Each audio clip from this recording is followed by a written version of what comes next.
À ce minuit, selon Job 38, Dieu contrôle les réserves et les trésors cachés.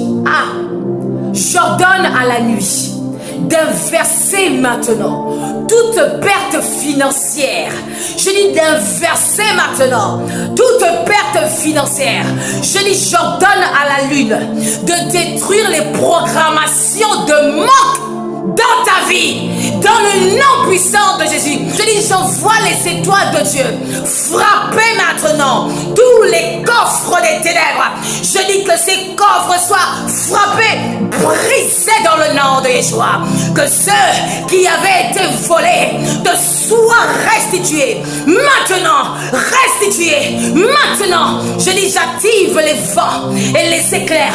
Je dis pour disperser les blocages. Je dis disperser les blocages, que le sang de Jésus, le sang de Yeshua, sanctifie les ressources, sanctifie tes entreprises, sanctifie l'œuvre de tes mains, que le feu du Saint-Esprit consume la pauvreté dans toutes ses formes. Au nom de Jésus, les anges ouvrent maintenant les portes d'opportunité. Ouvre maintenant les portes d'opportunité. J'ordonne que l'abondance divine s'installe durablement. Au nom de Jésus.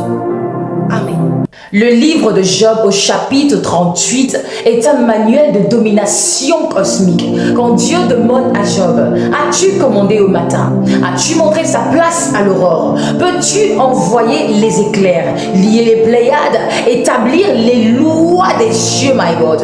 Il lui révèle que ces combats n'étaient pas humains, mais cosmiques, et que l'ignorance des lois spirituelles de gouvernement avait ouvert la porte à l'ennemi. En réalité, Dieu lui dit, si tu avais commandé au matin, si tu avais activé l'aurore, si tu avais utilisé les lois des astres, des vents et des eaux, l'ennemi n'aurait pas pu toucher ta maison, ton corps ni ta famille, quand bien même il aurait reçu l'ordre de Dieu, parce que la Bible déclare, les cieux sont les cieux de l'Éternel et il a donné la terre au Fils de l'homme. Alors lorsque l'ennemi veut attaquer un homme, il utilise les lois de gouvernement spirituel, my God. Le matin, le zénith, la nuit, l'aurore sont des portes. Qui commande, prend. Qui se tait, subit. Job 38 est donc un appel divin à commander les éléments,